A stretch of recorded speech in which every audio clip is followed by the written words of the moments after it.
A man steps into a phone box at a small Irish racecourse. He's not making a real call. There is no dying aunt on the other end. There is no hospital. There is no one there at all. But he will stand in that booth for half an hour, talking into the silence. And by the time he hangs up, the bookmakers of Ireland will be poorer by around £300,000. Here's the strange part. Contemporary accounts describe the coup as legal, not a fixed race or a hidden crime. On this one afternoon in June 1975, at a tiny track called Bellewstown, a former trainee priest named Barney Curley is about to do the one thing the betting industry is built to prevent. He is going to beat the bookmakers at the only thing they truly control: the price. The whole plan rides on one horse, one race, and one phone line. So how does a single man, £15,000 of his own savings on the table, no fixed result, take money off bookies across a country at the same instant? The answer is not a clever bet. It is a flaw nobody else had noticed, a gap in how the entire system talked to itself, and it lasted exactly one afternoon. Because the moment they understood what he had done, the bookmakers had to rethink the rules.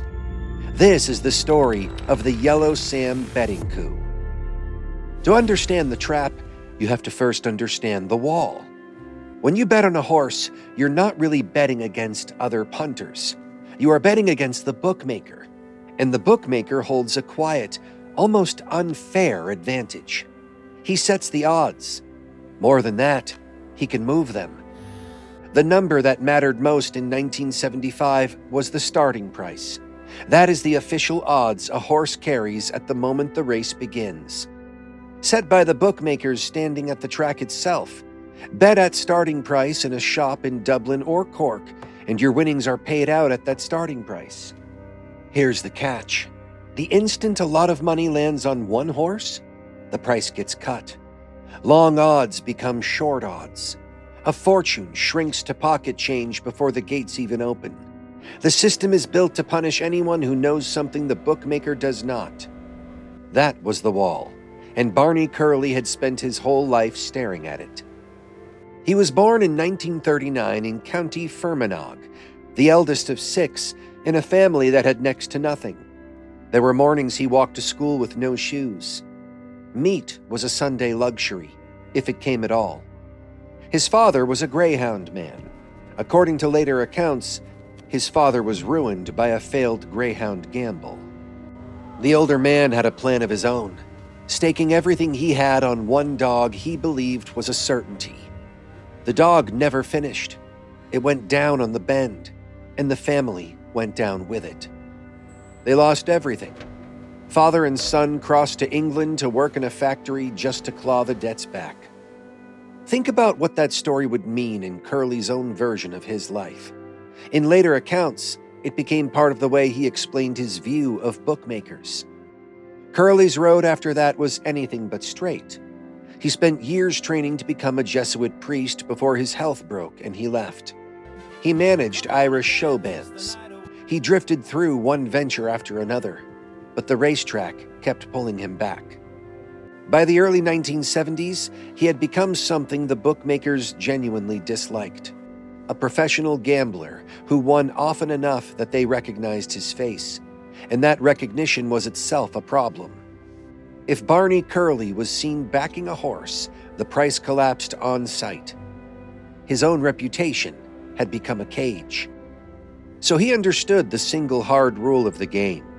You cannot beat the bookmaker by picking a winner. He will just cut your odds before you collect. To win big, really big, you had to stop the price from moving at all.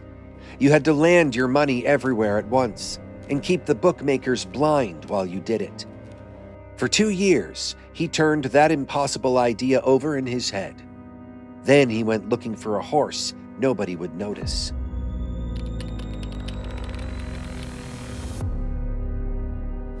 The horse was called Yellow Sam.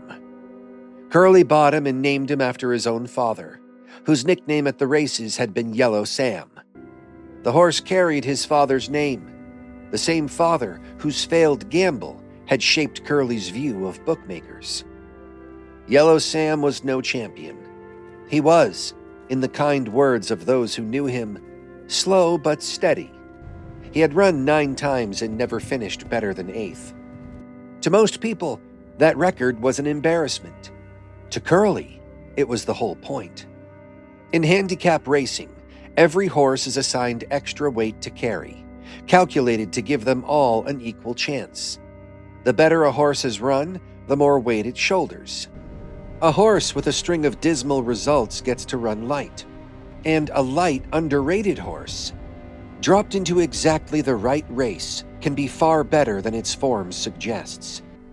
So Curley played a long, patient game.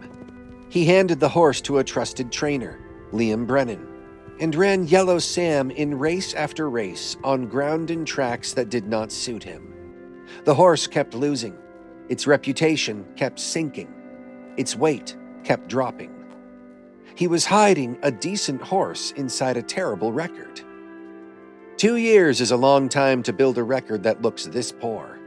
Every bad-looking run on the form sheet became an investment in one afternoon nobody yet knew was coming. Then he picked his ground, and the choice of ground was everything.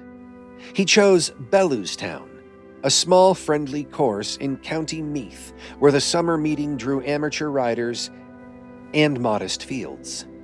The race was a minor handicap hurdle that almost no one outside the county would be watching.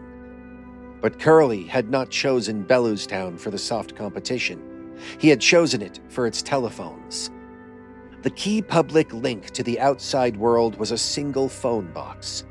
That public line was the weakness Curley had chosen.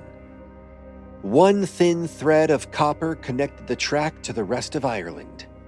That was the flaw. That was the gap nobody else had thought to look at. Now he built the other half of the machine. Curley was too well known to place the bets himself, so he recruited an army of friends, relatives, and paid runners.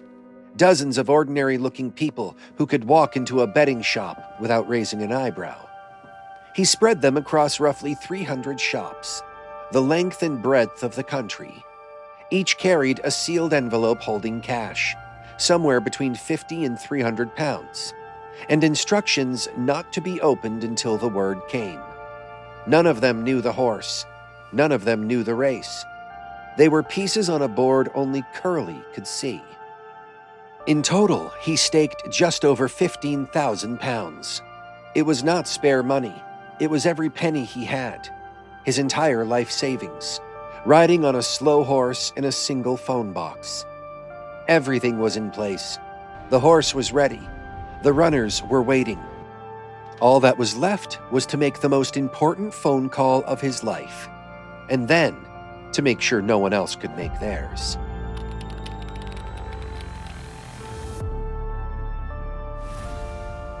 Late June 1975, a warm summer afternoon in County Meath. The first thread went first. Early in the day, the private line that carried racing data, the bookmaker's own wire, stopped working. Some accounts say it was cut. One of the track's 2 links to the outside world had gone silent, and the off-course bookmakers were now down to a single public phone box for everything. Then, about 25 minutes before the race, a man named Benny O'Hanlon walked into that box and picked up the receiver. He was a friend of Curley's, and he was about to give the performance of his life. O'Hanlon began to talk. He was speaking. He let everyone understand, to a dying aunt in a hospital, a woman who did not exist, in a bed that was never filled. He poured out his grief into a dead line. He pleaded, he consoled, he stretched the agony out, minute after minute. A queue formed behind him, and here is the detail that makes the whole thing almost unbearable to picture. The people waiting did not shove him aside or bang on the glass. They heard what sounded like a man losing a beloved aunt, and they waited in sympathy and let him carry on. So the one working phone at Bellewstown stayed occupied by a grieving nephew with no aunt, and the bookmakers of Ireland had no way to reach the track. Now the trap snapped shut. Shortly before the race, Curley made his calls. He ran 6 or 7 trusted men. Each of them rang 10 or 20 more. The signal rippled outward across the country in minutes. In hundreds of shops, instructions were opened. The name inside was the same everywhere: Yellow Sam. And all at once, in town after town, the cash went down on a horse priced at 20 to 1. Picture it from the bookmaker's side of the counter. You're sitting in your shop, and suddenly, money is pouring onto an unfancied horse you have barely heard of. Every instinct screams the same thing. Something is wrong. Cut the price.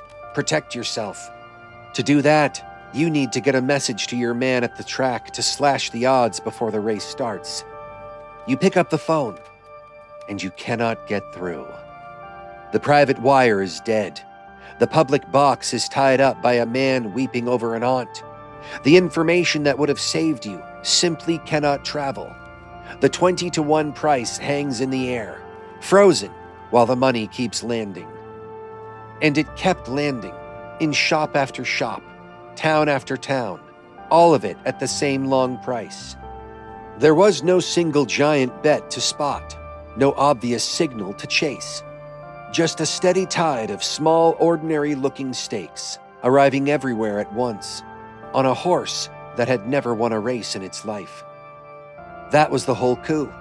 In those few minutes, not a fixed race, not a doped horse, just a price that physically could not move, because the system had no way left to move it.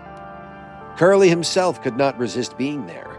His face was too well known to stand among the crowd, so he slipped into the center of the course and crouched down in a thicket of yellow gorse, hidden in the bushes, to watch the horse he had staked everything on. Out on the track, a jockey named Michael Furlong sat on Yellow Sam.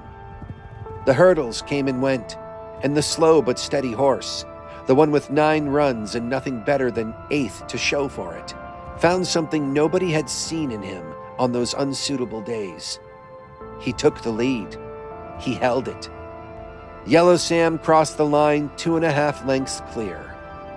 In the gorse, a man who had just risked £15,000 and won a fortune stayed hidden. Across Ireland, the bets were already locked in, at 20 to 1, the price the bookmakers had never been able to cut. The race was over in minutes. The reckoning would take rather longer.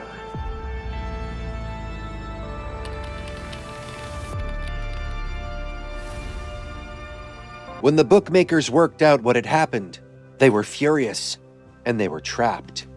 Because Curley had done nothing illegal. No race was fixed. No horse was nobbled. No bet was placed after the off. He had simply found a gap in how the industry spoke to itself and stepped through it. Every bet was valid. Every penny was owed. So they paid. The total came to about 300,000 Irish pounds, often estimated at well over 1 million in today's money. A staggering sum to lose on one slow horse at a country meeting. But they made Curley feel the weight of it. When the winnings were handed over, they were paid out not in convenient bundles, but in single notes. Small cash, counted out and stuffed into bag after bag after bag. By the time it was done, the money filled 108 bags. That was the bookmakers' last small revenge. If they had to hand a fortune to the man who had outwitted them, they would make him haul it away 1 sack at a time. Now, 2 myths have grown up around what happened next, and both are worth correcting. The first is that Barney Curley went to prison for the coup. He did not. The coup was legal, and he was never charged for it. Curley was later given a brief jail sentence years later, but that was over an unrelated raffle of a house he owned. And the sentence was overturned on appeal.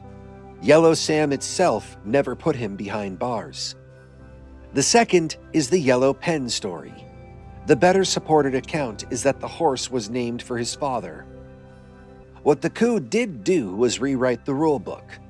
The Irish bookmakers, humiliated, moved fast to make sure this could never happen again. They reportedly brought in a new rule. Any large bet over £100 now had to be placed at least half an hour before the race began. That single change drained all the power out of the trick. With that half-hour gap, there was time to react, time to cut the price, time to phone the course. And that is the quiet truth at the heart of this story. The Yellow Sand Coup worked exactly once. The flaw Curley had studied closed the very moment the system understood it. He went on to bigger things. More famous gambles, a fine house, a charity for children in Zambia that he ran for the rest of his life. He died in 2021 at 81, a folk hero to many punters who ever dreamed of putting one over on the bookies. But this was the one that made his name, not the size of the win, the shape of it. Picture it one last time, a small Irish racecourse on a summer afternoon, a slow horse running its heart out, and a man standing in a phone box, talking to no one at all, keeping an entire industry blind for 30 minutes, while a fortune rode home on a horse he was hiding in the bushes to watch. Every bookie in Ireland set the price. For one afternoon, one man took it away from them. If you enjoyed this one, stay with the channel. There are more stories like it coming.